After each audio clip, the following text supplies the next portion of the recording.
Hello तो student, आज हम लोग जो है वो स्टडी करेंगे एसी थ्रू एन इंडक्टर को, जो कि मोस्ट इंपॉर्टेंट क्वेश्चन है हमारे पास। ठीक है, तो मैं आपको रिकमेंड करूंगा कि फेज ऑफ एसी जो हमारा लेक्चर है उसको जरूर देख के आए, ताकि आपको ये चीजें जो है वो आसान लगे। अब देखिए, इंडक्टर से रिलेटेड आप लोग ना फर्स्ट ईयर के अंदर भी स्टडी करके आ चुके हैं। ठीक है, तो मैं भी एक दफा आप लोगों को इंडक्टर जो है वो रिवाइज करवा दूंगा यहाँ पर। ठीक है, जो कि हमने शॉर्ट से पॉइंट लेके, मुझे पता है यार कि आप लोग सेकंड ईयर में हो गए हैं, तो फर्स्ट ईयर की चीजें भूल गए होंगे यार। हम सभी स्टूडेंट हैं तो भूल जाते हैं। ठीक है, सभी के साथ ऐसा होता है। ओके हो गया, तो परेशान आप लोगों ने नहीं होना। इस टेबल को देखकर भी आपने परेशान नहीं होना। ये टेबल जस्ट हम लोगों ने जो एफएससी मेडिकल के बच्चे हैं उनके लिए बनाया हुआ है। ठीक है, जो इंजीनियरिंग किया उनको ये वैसे ही जो है वो समझ आ जाएगा। तो अब आपने चीजों को, बातों को ध्यान से सुनना है। इस टॉपिक में आपको इंशाल्लाह कोई प्रॉब्लम नहीं होगी। फिर भी कोई प्रॉब्लम रही तो आप लोग हमें कमेंट बॉक्स में जरूर पूछिएगा। पहले हम देखते हैं इंडक्टर। इंडक्टर बच्चों हमारे पास क्या होता है, ये देखें। An inductor is made up of solenoid of thick copper wire. एक कॉपर की वायर होती है जो हमारे पास थिक होती है। थिक का मतलब होता है मोटा होना, मतलब उसका डायमीटर हमारे पास ज्यादा होगा। सोलिनाइड आपने देखी होगी कि एक वायर है, मैं उसको इस डॉट मार्कर के ऊपर क्या करूं, बॉन्ड करूं, और बॉन्ड करके मैं बाहर निकालूं, तो वो हमारे पास ना इस तरह स्प्रिंग शेप के अंदर आ जाएगी। ठीक है, इसी चीज को आप लोग किसी का नाम दोगे, इंडक्टर का नाम दे दोगे। ओके हो गया। ये हमारे पास एनर्जी को स्टोर करती है in the term of magnetic field. ये आगे जाके हम स्टडी करेंगे भी, बट मैं ये रिवाइज करवा रहा हूँ आप लोगों को। ठीक है, तो ये पता भी होना चाहिए कि इंडक्टर जो है वो एनर्जी को भी अपने अंदर क्या करता है, स्टोर करता है। It is oppose change in current. और ये आपके पास जो चेंज इन करंट होता है ना, उसकी क्या करता है, मुखालफत करता है। ये आप लोग लेंजेस ला के अंदर भी क्या करके आए हैं, स्टडी करके आए हैं। एक आपके पास होता है सर्किट का करंट, उसको आप मान लें कि वो अप्लाइड करंट है आप लोगों का, ईएमएफ सोर्स की वजह से। उस ईएमएफ सोर्स की वजह से जो हमारे पास इंडक्टर होता है ना, वो क्या करता है, एक इंड्यूस्ड करंट जनरेट करता है। वो जो इंड्यूस्ड करंट होता है ना, वो सर्किट के करंट के क्या होता है, मुखालिफ सिमत में मूव करना स्टार्ट कर देते हैं। ठीक है, तो ऑपोजिशन को जो है ना वो ऑफर करता है करंट के ऑपोजिट डायरेक्शन के अंदर। ठीक है, उसके बाद इसकी properties.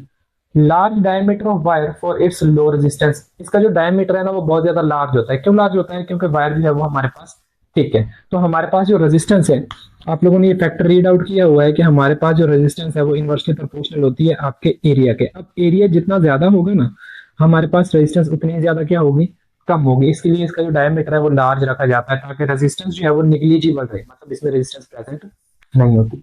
Large number of turn for a large inductance. ठीक है, हमारे पास इसकी लार्ज नंबर ऑफ टर्न्स होती है, इनको आप लोग नंबर ऑफ टर्न्स का नाम देते थे। तो लार्ज इसकी क्या होती है, इंडक्टेंस।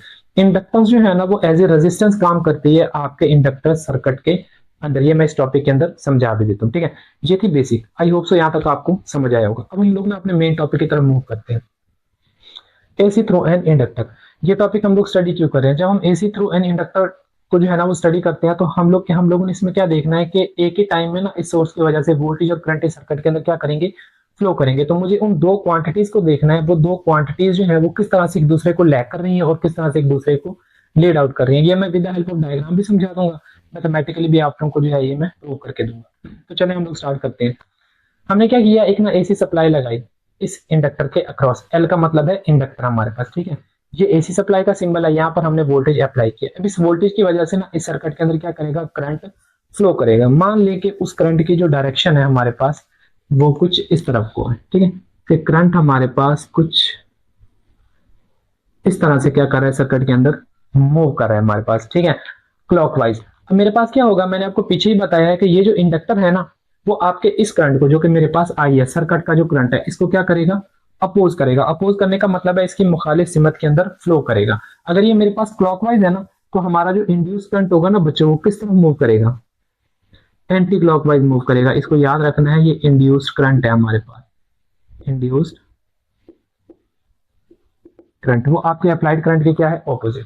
तो देखें, मुझे यहीं पर पता चल गया कि मेरे पास देखें ये जो इंड्यूस करंट है वो मुखालिफ सिमत में मूव कर रहा है, किस चीज के, करंट के। अगर ये करंट के मुखालिफ सिमत में मूव कर रहा है ना, तो यहाँ पर ये क्या कर रहा है, इस करंट को रोकने की कोशिश करता है। जब ये इस करंट को रोकने की कोशिश करता है ना, तो जाहिर सी बात है करंट मेरे पास पीछे रह जाएगा और पोटेंशियल कहाँ निकल आएगा, आगे की तरफ निकल जाएगा। अब ये जो इंड्यूस्ड करंट है ना, यहाँ पर यही हमारे पास रिएक्टेंस, हमारे पास जो है ना उसका इंडक्टेंस का जो है वो काम करता है यहाँ पर। ठीक है, मतलब कि करंट को रोकने का यहाँ पर काम कर रहा है हमारे पास। तो मुझे डायरेक्टली पता चल गया कि यहाँ पर ये जो करंट है वो पीछे रह जाएगा और जो वोल्टेज है वो किधर निकल जाएगा, आगे की तरफ मूव कर जाएगा। यहाँ तक ओके है। तो अब हम लोग ना इसको मैथमेटिकली भी प्रूव कर लेते हैं। मैथमेटिकली हम इसको प्रूव करते हैं कुछ इस तरह से। हमने मान लिया कि हमने रेफरेंस माना है किस चीज को, करंट को, जो कि I = I0 and sign omega T है हमारे पास। तो हमारे पास अल्टरनेटिंग करंट क्या होगा, I is equal to I not, और यहाँ पे क्या होगा बच्चों, sine omega T. Omega T ले लें, थीटा ले लें यार, वो आपकी मर्जी है, जो आपको अच्छा लगे वो आप लोग ले लें। ठीक है, आपकी बुक में ओमेगा टी है तो मैंने भी यहाँ पर ओमेगा टी ले लिया। अब मेरे पास क्या हो रहा है, ये तो मेरे पास आ गया करंट।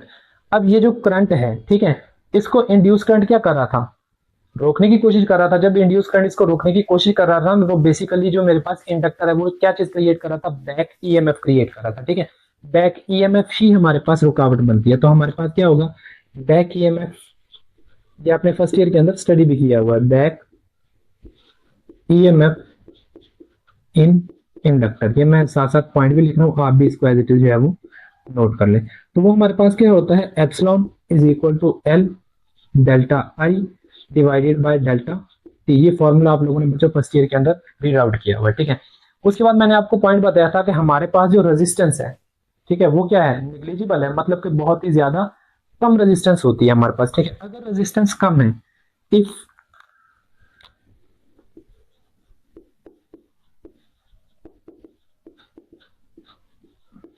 resistance is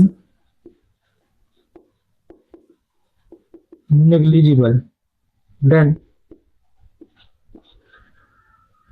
V, जो वोल्टेज है वो हमारे पास किसके इक्वल हो जाएगा, आपके ईएमएफ सोर्स के इक्वल है, क्योंकि रेजिस्टेंस तो है ही नहीं।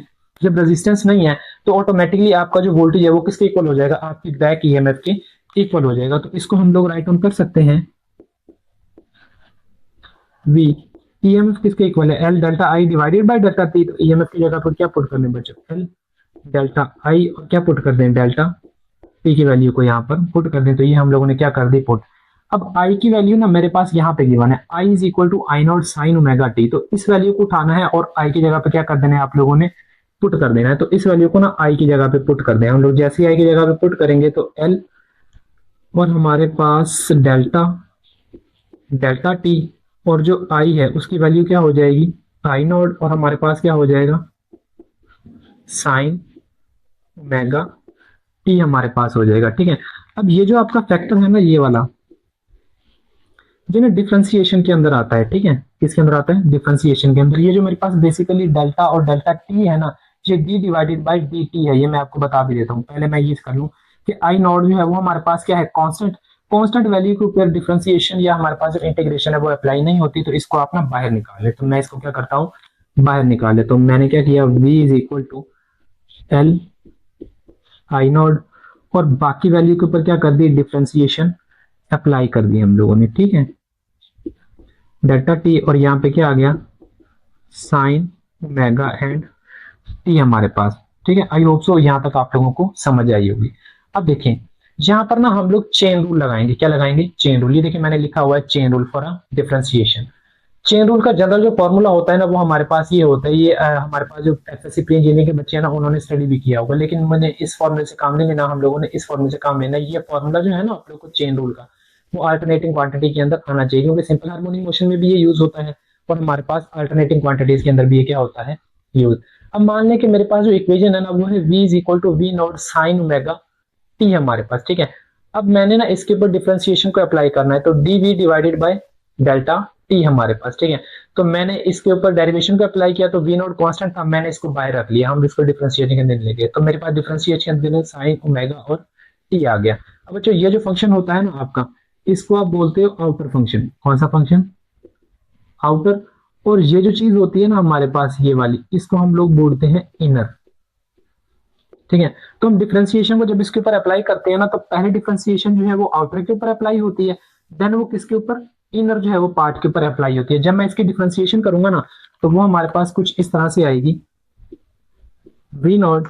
तो यहाँ पर जो साइन के ऊपर मैं इसे अप्लाई करूंगा ना, तो साइन बच्चों कॉज में चेंज हो जाता है, ये आपने याद रखना है। ये मेरे पास हो गया कॉज एंड ओमेगा टी। ठीक है, उसके बाद मेरे पास क्रॉस, फिर आपने इस फंक्शन के ऊपर, इनर के ऊपर इसको अप्लाई करना है, तो D divided by D T, और यहाँ पर क्या आ गया, ओमेगा एंड टी। अब यहाँ पर डिफरेंशिएशन जो है वो किसके रिस्पेक्ट से है, टाइम के रिस्पेक्ट से है। तो टाइम मेरे पास नहीं आएगा, सिर्फ खाली क्या आएगा, ओमेगा आएगा। तो मेरे पास वी नॉट, और यहाँ पे बच्चों ये आ जाएगा कॉस ओमेगा टी, और क्रॉस क्या आ जाएगा मेरे पास, ओमेगा, क्योंकि डिफरेंशिएशन टी के साथ ही, तो टी को हम लोगों ने यहाँ पे राइट डाउन नहीं किया। कुछ ये मेरे पास क्या बना, फॉर्मूला बना। जब इसको आप जनरली लिखेंगे ना ओपन करके, तो ये फॉर्मूला हमारे पास राइट डाउन होगा ओमेगा वी नॉट और हमारे पास क्या बन जाएगा कॉस ओमेगा एंड टी, कुछ इस सेंस के अंदर बन जाएगा। ठीक है, अब देखें यहाँ पर था आई नॉट, वहां पर था वी नॉट हमारे पास। ठीक है, आप इसको चेंज कर ले आई नॉट के साथ लिखने, अगर आप लोगों को लिखना है आई नॉट को मैं बाहर ले आया तो आई नॉट को मैं बाहर ले आया, जो कि मैं यहाँ पे ले आया। बाकी डिफरेंशिएशन को हमने इस फंक्शन पे अप्लाई किया, बाकी डिफरेंशिएशन को मैंने इस फंक्शन के ऊपर अप्लाई किया। इस फंक्शन पे जब अप्लाई किया तो मेरे पास क्या हुआ, कॉस ओमेगा टी आया, cross D T by omega T. इसको जब मैंने सॉल्व किया तो क्या आया, कॉस ओमेगा टी और क्रॉस क्या आ गया था ओमेगा, और फाइनल फंक्शन मेरे पास क्या आ गया था ये। तो यहाँ पर ना आप डायरेक्ट भी जो है इस चीज को यूज कर सकते हैं अगर आप लोगों को करनी हो, मैंने जो समझाने के लिए बनाया है। तो ये मेरे पास ना डिफरेंशिएशन थी बेसिकली। तो डेल्टा टी यहाँ पर जब आप इसको अप्लाई करेंगे तो मैंने क्या देखा कि ये जो पार्ट है मेरे पास, या इसको इस तरह लिख लें साइन ओमेगा टी, तो ये मेरे पास किस सेंस में आया, ये हमारे पास आया ओमेगा कॉस ओमेगा और टी की सेंस में हमारे पास। ठीक है, तो ये जो चीज है वो इसकी सेंस में, आप इसको डायरेक्ट भी यहाँ पे यूज कर सकते हैं, मैंने वो समझाने के लिए लिखा है। अगर आप लोग नोट्स में लिखते हैं तो अच्छी बात है, तो आप इसको डायरेक्ट भी यहाँ पर क्या कर लें बच्चों, यूज कर लें। और अगर समझ आ गया तो अच्छी बात है, नहीं आई तो वीडियो को जो है वो पीछे करके आप लोग देख सकते हैं। अभी मैं इसको रेस करने लगा हूँ, देन आप स्क्रीनशॉट लेना है तो इसका ले सकते हैं। तो अब हम लोग जो है अपना नेक्स्ट स्टेप कर लेते हैं। मुझे पता है कुछ बच्चों को बहुत ज्यादा समझ आ रही है, वो हमसे भी आगे जा रहे हैं, तो चलें हम भी कोशिश करते हैं आगे जाने की। तो हमारे पास क्या होगा, इसकी जगह पे, इस फैक्टर की जगह पे ये वैल्यू जो है वो यहाँ पे पुट करें तो हमारे पास क्या होगा, v इज इक्वल टू, ये हमारे पास हो जाएगा एल आई नॉट ओमेगा, और यहाँ पे क्या आ जाएगा कॉस ओमेगा एंड टी हमारे पास आ जाएगा। ठीक हो गया। अब वोल्टेज हम लोग यहाँ पे बेसिकली फाइंड आउट कर रहे हैं। ओमेगा कांस्टेंट है, तो कांस्टेंट को बच्चों आप किधर ले आए, बाहर ले आए। तो मैं इसको बाहर ले आता हूँ, ओमेगा एल आई नॉट और बाकी क्या रह जाएगा यहाँ पे कॉस ओमेगा टी हमारे पास रह जाएगा। ठीक है, तो यहाँ पर उसने लेट किया हुआ था कि हमारे पास क्या है ओमेगा एल और आई नॉट जो है वो बच्चों हमारे पास किस चीज के इक्वल है, वी नॉट के इक्वल है। बेसिकली हमारे पास ये जो चीज होती है ना, इसको आप बोलते हैं रिएक्टेंस ऑफ द इंडक्टर्स। ठीक है, ये मैं आगे लास्ट पर जब टॉपिक में करवाऊंगा ना, ये मैं आपको समझाऊंगा अभी कि इंडक्टेंस मुझे क्या बताती है। इंडक्टेंस बेसिकली जो है ना वो रेजिस्टेंस का काम करती है। ये मैं लिख ही देता हूँ फिर, V is equal to I and R, ये ओहम लॉ का फॉर्मूला होता है। I not as it is, तो मेरे पास पीक पोटेंशियल आ गया, आर रेजिस्टेंस लगी हो, लेकिन अब सर्किट में रेजिस्टेंस तो है ही नहीं, इंडक्टर है, तो यहाँ पर हम इंडक्टेंस की वैल्यू यूज करेंगे एक्सएल। ये मैं लेक्चर क्लास में फाइंड आउट भी करके दूंगा।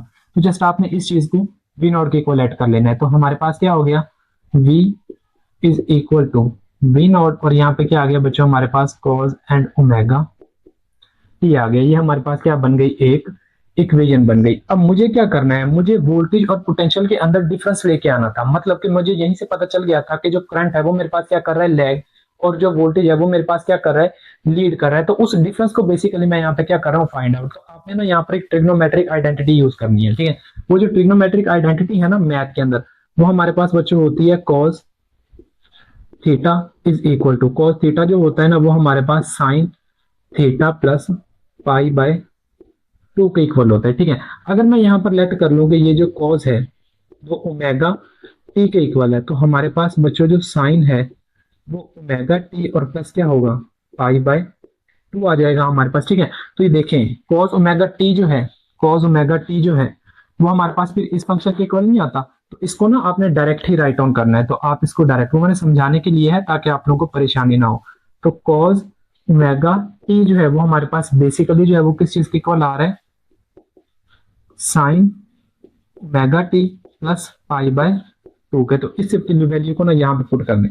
तो V is equal to V not, और बाकी हमारे पास क्या रह गया, साइन ओमेगा टी और प्लस पाई बाय 2 हमारे पास। ठीक है, अब देखें यहाँ पर जो वोल्टेज है ना वो कर रहा है लीड। अब लीड ये कैसे कर रहा है, अगर आप लोगों ने फेज ऑफ एसी, मैं क्यों कह रहा था कि फेज ऑफ एसी को देख कर आए, फेज ऑफ एसी को क्यों देख के आए, उसमें ना हमने एक फॉर्मूला स्टडी किया था, ये देखें करंट का, वहां पर हमने पोटेंशियल को रेफरेंस रखा था, यहाँ पे हमने करंट को जो है वो रेफरेंस रखा हुआ है। उस टाइम ये वैल्यू आती थी I is equal to I not, और यहाँ पे हमारे पास आता था साइन, और यहाँ पर हमारे पास थीटा और प्लस पाई बाय 2, या उसको आप कहते थे फाई हमारे पास। ठीक है, क्या कहते थे फाई, एक ये इक्वेशन थी। Then I is equal to I not, और यहाँ पे था साइन, ये हमारे पास था थीटा, और ये मेरे पास क्या था फाई। थीटा हमारे पास क्या होता है फेज, और फाई क्या होता है फेज डिफरेंस होता है हमारे पास, ठीक है ना।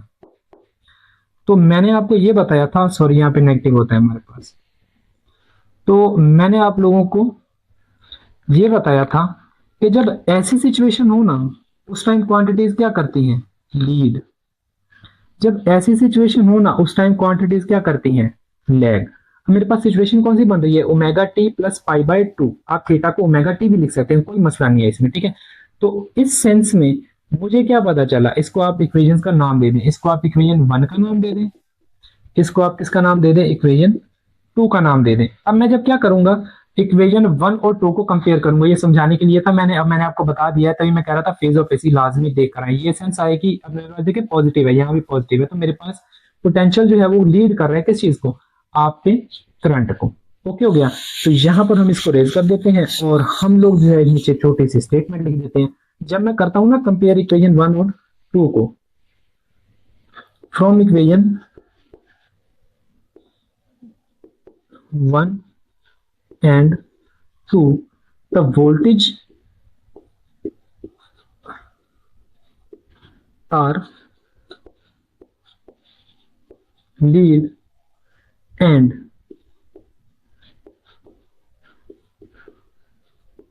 Current are lag. जब मैंने इक्वेशन वन और टू को देखा ना, तो मुझे ये पता चला कि हमारे पास जो वोल्टेज है वो क्या कर रहा है, लीड कर रहा है, मतलब आगे चल रहा है, और जो करंट है वो हमारे पास कहाँ पे चल रहा है, पीछे चल रहा है। अब फेज डिफरेंस कितने का आ रहा है, ये फेज डिफरेंस है मेरे पास पाई बाय टू, ठीक है। ये मैं अभी लिखा भी था, मैं ये फिर लिख देता हूँ, ये फेज डिफरेंस है। फेज डिफरेंस कितने का है हमारे पास, पाई बाय टू का है। अब हम लोगों को जो चीज बनानी है ना, वो इसको ग्राफिकली रिप्रेजेंट करना है। आप इसका स्क्रीनशॉट ले लें, देन हम इसको ग्राफिकली इसकी फेजर डायग्राम और मैं इंपेडेंस जो है ना वो रिएक्टेंस जो है वो समझा देता हूँ, ठीक है। तो अभी मैं इसको रेज करने लगा हूँ। तो आई होप सो यहाँ तक आप सभी को जो है वो समझ आई होगी। फिर भी अगर आप लोगों को समझ नहीं आती तो आप लोग हमसे कमेंट के अंदर पूछ सकते हैं, ठीक है। और अगर इन चीजों का आप लोगों को सोल्यूशन चाहिए है जो आपकी प्रॉब्लम है, तो हमने लिंक के अंदर जो है ना टिकटॉक आईडी लगाई हुई है, आप हमें वहां पे फॉलो करें और वहां पर हम लोग जो है ना शॉर्ट्स में इनका जो है वो जवाब दे दिया करेंगे आप लोगों को। तो ये देखें, अब हमारे पास क्या हुआ कि यहाँ पर आपने फिर हेडिंग देनी है ग्राफिकली। अब ग्राफिकली हम इसको कैसे रिप्रेजेंट करें, ठीक हो गया। ये with respect to time values आ रही है, ठीक है। अब देखें हमारे पास जो करंट की वैल्यू थी ना, वो थी I is equal to I naught जो साइन ओमेगा टी, कुछ इस तरह की वैल्यू थी। मतलब जब हमारे पास साइन थीटा आ जाए या ओमेगा टी आ जाए, तो आप लोगों को समझ लेना है कि क्वांटिटी जीरो से स्टार्ट हो रही है और फर्दर पॉजिटिवली क्या कर रही है, इंक्रीज कर रही है मेरे पास, ठीक हो गया ना। तो हमारे पास जो करंट है ना, वो बेसिकली यहाँ पे है और यहां से मूव करते हुए कुछ इस तरह से सर्किट के अंदर क्या कर रहा है, मूव। ये जीरो है, ये हमारे पास पाई बाय टू है, इसको आप बच्चों पाई कह लें, इसे हम लोग जो है वो क्या कह लेते हैं, थ्री पाई बाय टू। और यहाँ पे क्या है बच्चों, टू एंड पाई है। और ये वैल्यू किस चीज की है, वो हमारे पास करंट की है, ठीक हो गया। अब जो मेरे पास वोल्टेज है वो मेरे पास क्या कर रहा है, वो हमारे पास लीड कर रहा है। किसने एंगल से किया, कितने डिफरेंस है, पाई बाय टू के डिफरेंस से हमारे पास लीड कर रहा है। अगर ये पॉजिटिव के अंदर मेरे पास लीड कर रहा है, तो हमारे पास जो क्वांटिटी है, मैंने फेज ऑफ एसी के अंदर, अगेन वही बात आ जाती है, फेज ऑफ एसी में मैं समझा के आया हूँ।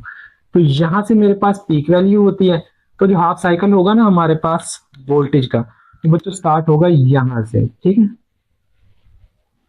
तो यहां से और यहां तक, यहां से और यहां तक फेज डिफरेंस कितने का है, 90 का है। 90 से मैं कहां तक आया हूं, 80 तक आया हूं, ठीक है। तो 90 में 90 को ऐड करूंगा तो 180 आएगा। तो फेज डिफरेंस कितने का आ रहा है, पाई बाय टू का आ रहा है। तो ये मेरे पास फेज डिफरेंस कितने का आ गया बच्चों, पाई बाय टू का आ गया। देन हमारे पास क्या होगा कि ये क्वांटिटी जब यहां से चलेगी और ये यहां से चलेगी, जब हमारे पास वो करंट जो है वो कहां पे आएगा, 90 पे, उस टाइम जो आपका वोल्टेज है वो कहां पे होगा हमारे पास, वो होगा 180 के ऊपर। जब आपका करंट कहां पे आएगा, 180 पे आएगा, उस टाइम आपके जो वोल्टेज है वो बच्चों कहां पे होंगे, 270 के ऊपर होंगे, क्योंकि जो लोअर पीक होती है वो बच्चों हमारे पास 270 की होती है।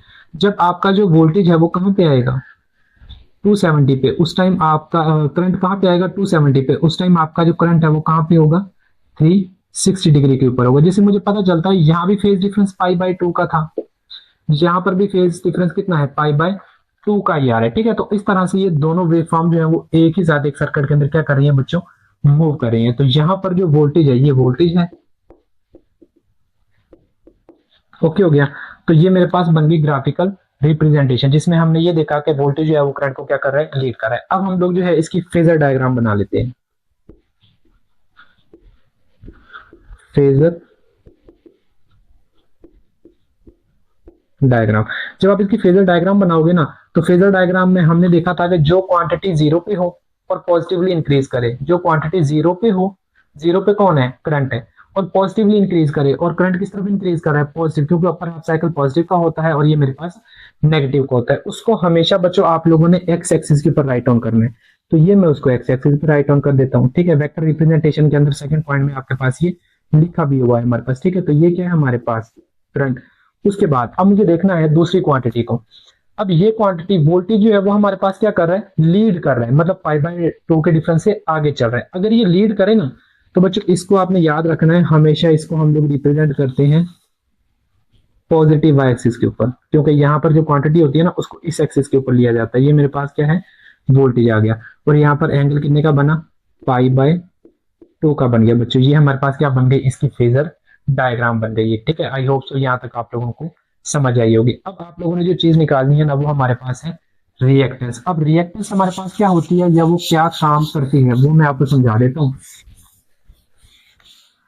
तो देखें, हमारा जो सर्किट होता है ना, उसके अंदर हमारे पास जो है ना वो रेजिस्टेंस तो लगी नहीं हुई, तो हमें क्या करना है, वोल्टेज और करंट को कंट्रोल भी तो करना है ना। तो हमारे पास जो बेसिकली इंडक्टर होता है, वो जो इंड्यूस करंट फ्लो करवा रहा होता है ना, वो बेसिकली हमारे पास क्या करता है, करंट को ब्लॉकेज देता है। क्या देता है, करंट को ब्लॉक करता है, मतलब अल्टरनेटिंग क्वांटिटी को ब्लॉक करने की कोशिश करता है हमारे पास। क्योंकि हमारे पास जो रिएक्टेंस है ना, वो हमारे पास फ्रिक्वेंसी के ऊपर डिपेंड करती है। ये मैं इसके रिएक्टेंस से फाइंड आउट करूंगा, लास्ट में बता भी दूंगा कि वो फ्रिक्वेंसी के ऊपर क्या करेगी, डिपेंड करेगी हमारे पास। तो यहाँ पर जो चीज काम कर रही है रेजिस्टेंस का, वो बेसिकली हमारे पास रिएक्टेंस है। तो यहाँ पे बच्चों आप लोग ले लें, आपके पास है रिएक्टेंस। जब इंडक्टर के अंदर लेंगे तो इसका जो फॉर्मूला हमारे पास होता है ना रिएक्टेंस का, वो हमारे पास होता है, उसको रिप्रेजेंट किया जाता है XL के साथ, और ये हमारे पास होता है VRMS और डिवाइडेड बाय IRMS हमारे पास, ठीक है। ये इसका फॉर्मूला है। अब इसी फॉर्मूला में ना मुझे बच्चों वैल्यूज पुट करनी है। ये देखें, VRMS की वैल्यू आप लोगों ने स्टडी की हुई है, क्या होती है 0.707, और हमारे पास V0। फिर आपने IRMS की भी रीड की होगी, अगर आपने ये किया और मेरे लेक्चर देखे हैं तो 0.707 और हमारे पास I0। इन दोनों वैल्यूज को ना यहाँ पे पुट करना है, इन दोनों को यहाँ पे पुट कर दें। तो जब मैं इन दोनों को यहाँ पे पुट करूंगा तो हमारे पास 0.707 VRMS की जगह पे V0 और IRMS की जगह पे 0.707 एंड I0। यहाँ पर ये वैल्यू कैंसिल आउट हो गई, तो जो XL है वो हमारे पास किसके इक्वल आ गया, V0 डिवाइडेड बाय हमारे पास I0 के इक्वल आ गया। अब यहाँ पर मुझे क्या चीज निकालनी है, हम लोगों को यहाँ पर जो चीज फाइंड आउट करनी है ना, वो बेसिकली हम लोगों, तो हमने देखे यहाँ पर एक चीज लेट की थी, हमने यहाँ पर एक चीज लेट की हुई है, V0 is equal to omega L और I0। तो V0 को मैं किसके इक्वल लिख सकता हूँ, ओमेगा L और I0 के इक्वल लिख सकता हूँ। तो यहाँ पर ये जो V0 है, इसको आप बच्चों लिख लें कि जो V0 है वो हमारे पास ओमेगा X और किसके इक्वल है, I0 L और I0 के इक्वल है। तो आप यहाँ पे वैल्यू पुट कर लें, XL is equal to omega L, और ये मेरे पास क्या आ गया बच्चों, I0। देन हमारे पास I0 से cancel out, then XL is equal to omega and L हमारे पास, ठीक है। तो ये क्या निकल आई हमारे पास, रिएक्टेंस निकल आई। तो यही तो मैं बता रहा था कि रिएक्टेंस जो रेजिस्टेंस का काम है वो कौन करता है, रिएक्टेंस करती है यहाँ पर, ठीक है, रेजिस्टेंस का काम। अब एंगुलर फ्रीक्वेंसी जो होती है ना हमारे पास ओमेगा, वो मेरे पास होता है 2πf। उस वैल्यू को यहाँ पे पुट कर दें तो XL is equal to 2πf और L हमारे पास, तो यहाँ पर 2π और L ये तो कांस्टेंट ही रहेंगे, तो XL जो है वो हमारे पास डायरेक्टली प्रोपोर्शनल आएगा किस चीज के, फ्रीक्वेंसी के। अब अल्टरनेटिंग सोर्स की फ्रीक्वेंसी जैसे जैसे ज्यादा होगी, रिएक्टेंस भी क्या होती जाएगी, ज्यादा होती जाएगी। Frequency of the alternating current कम होती जाएगी, तो रिएक्टेंस भी क्या होती जाएगी मेरे पास बच्चों, कम होती जाएगी, ठीक है। तो ये रिलेशन होता है फ्रीक्वेंसी का रिएक्टेंस के साथ। उसके बाद इस फॉर्मूला के बाद ना आपकी बुक में थ्योरी लिखी हुई है, जहां पर ये चीज लिखी है कि डीसी सोर्स के अंदर, मतलब जो हमारे पास इंडक्टर होता है ना, वो डीसी को अपने अंदर से परमिट करने देता है और एसी को क्या कर देता है, ब्लॉक कर देता है। वो एसी को ब्लॉक कर क्यों रहा है, क्योंकि फ्रीक्वेंसी ज्यादा करने से मेरे पास जो रिएक्टेंस है मेरे पास वो किस चीज के ऊपर डिपेंड कर रही है, फ्रीक्वेंसी के ऊपर डिपेंड कर रही है। तो जो डीसी करंट होता है ना उसकी फ्रीक्वेंसी होती ही नहीं है। अगर फ्रीक्वेंसी नहीं होती तो हमारे पास जो रिएक्टेंस होती है इंडक्टर की वो भी क्या होती है, निग्लिजिबल होती है। अब अगर रिएक्टेंस ही नहीं है मेरे पास तो जो इंडक्टर है वो डीसी को क्या करने देगा, अपने अंदर से पास करने देगा। बट हमारे पास जो अल्टरनेटिंग करंट होता है उसकी कुछ ना कुछ हमारे पास फ्रिक्वेंसी होती है, जो कि हमने यहाँ पर देखा। तो जब उसकी फ्रिक्वेंसी चेंज होगी तो मेरे पास रिएक्टेंस की वैल्यू भी क्या करेंगी, इंक्रीज करेंगे। और फ्रिक्वेंसी जितनी ज्यादा होगी रिएक्टेंस भी क्या होती जाएगी, उतनी ही ज्यादा होती जाएगी, जो कि आपके फ्लो ऑफ करंट को क्या करेगी, रोकने की कोशिश करेगी। तो सिंपल वर्ड में इसका आंसर ये है कि जो इंपीडेंस है वो डायरेक्ट करंट को अपने अंदर से फ्लो करने देता है, क्योंकि अल्टरनेटिंग करंट की फ्रिक्वेंसी नहीं होती। एसी करंट को ब्लॉक करता है, क्योंकि एसी करंट की हमारे पास फ्रिक्वेंसी होती है। तो मतलब जो है ना इसकी पावर डेसिपेशन की जो है वो बात कर लेते हैं कि पावर डेसिपेट जो है वो हमारे पास इंडक्टर के अंदर किस तरह से होती है या कैसे होती है। तो ये मैं रेज करने लगा हूँ, स्क्रीनशॉट ले लें अगर आपने लेनी है तो ये देखें पावर डेसिपेशन को मैं आपको बता देता हूँ कि पावर डेसिपेशन आप लोग किस तरह से कैलकुलेट करेंगे इंडक्टर के अंदर। तो देखें बच्चों, पावर डेसिपेशन का अगर आपको फॉर्मूला ही चाहिए है ना, तो ये हमारे पास ना एक जनरल फार्मूला होता है P is equal to V and I, और ये मेरे पास होता है कॉज थीटा। इसको आप बोलते हैं पावर फैक्टर। क्या बोलते हैं, पावर फैक्टर। ये आपने याद रखना है, ठीक है। कॉस थीटा को पावर फैक्टर बोला जाता है, ये एमसीक्यूज के अंदर हमारे पास पॉइंट आ जाता है। अब पावर डेसिपेशन देखें, हमारे पास जो यहाँ पर फेज डिफरेंस है वो कितने का था बच्चों, π/2 का था। तो यहाँ पर आप फेज ना पावर के अंदर VI एंड कॉज π/2। π/2 मुझे पता है 90 होता है, तो कॉज π/2 जो है वो बच्चों हमारे पास इक्वल होगा 0 के। और अगर वो 0 के इक्वल है तो यहाँ पे 0 लें और 0 को मल्टीप्लाई करवाएं, then P is equal to 0। इसका मतलब है कि यहाँ पर इंडक्टर के अंदर कोई भी पावर डेसिपेशन हमारे पास नहीं होती। अब क्यों नहीं होती, क्योंकि हमारे पास इंडक्टर जो है वो अपने अंदर एनर्जी को क्या करता है, स्टोर करता है, जबकि रेजिस्टेंस जो होता है ना हमारे पास वो एनर्जी को स्टोर नहीं करती थी, ठीक है। इसलिए वहां पर पावर डेसिपेशन मैक्सिमम होती है, यहाँ पर पावर डेसिपेशन जो है वो हमारे पास क्या होती है बच्चों, मिनिमम होती है। और दूसरा डाउट भी हम आपको क्लियर कर देते हैं कि पावर हमारे पास यहाँ पर कब पॉजिटिव होती है, कब हमारे पास नेगेटिव होती है। रेजिस्टेंस के अंदर ओवरऑल जो है ना पावर हमारे पास पॉजिटिव रहती है। यहाँ पर देखें साइकिल है मेरे पास, तो साइकिल को मैं यहाँ पर पावर को जो है ना हम देख लेते हैं। ये जो हाफ साइकिल है ना, यहाँ से और यहाँ तक मेरे पास जो वोल्टेज की वैल्यू है वो भी पॉजिटिव, और यहाँ से और यहाँ तक करंट की वैल्यू भी क्या है, पॉजिटिव। दोनों ही पॉजिटिव और मेरे पास पॉजिटिव, ठीक हो गया। तो ये मेरे पास क्या आ गया, पॉजिटिव। तो यहाँ पे पावर पॉजिटिव। अब जहां पर पावर पॉजिटिव होना, यहाँ पे याद रखना है कि इंडक्टर हमारे पास चार्ज हो रहा है। क्या हो रहा है, इंडक्टर चार्ज हो रहा है। इंपॉर्टेंट क्वेश्चन है हमारे पास ये, ठीक है। उसके बाद नेक्स्ट साइकिल में हम लोग देख लेते हैं। इस साइकिल में देखो ना, यहां से और यहां तक वोल्टेज किस लूप के अंदर है, नेगेटिव के अंदर। यहां से और यहां तक करंट किस लूप के अंदर है, पॉजिटिव के अंदर। तो V और I वोल्टेज किस लूप में था, नेगेटिव में। करंट किस लूप में था, पॉजिटिव में। तो पॉजिटिव नेगेटिव क्या होता है हमारे पास बच्चों, नेगेटिव होता है। जब भी नेगेटिव आ जाए बच्चों समझ लें कि इंडक्टर जो है वो हमारे पास क्या होता है, डिस्चार्ज होता है। क्या होता है, डिस्चार्जिंग होती है। उसके बाद देखें अगेन यहां से और यहां तक वोल्टेज भी नेगेटिव, यहां से और यहां तक करंट भी क्या है, नेगेटिव। दूसरे में दोनों ही नेगेटिव आ गए, नेगेटिव तो नेगेटिव। नेगेटिव नेगेटिव क्या होता है हमारे पास, पॉजिटिव। तो पॉजिटिव आए तो बच्चों इंडक्टर क्या हो रहा है हमारे पास, चार्ज हो रहा है। उसके बाद देख लें मेरे पास जो वोल्टेज है वो आ गया पॉजिटिव के अंदर, और जो करंट है वो मेरे पास है नेगेटिव में।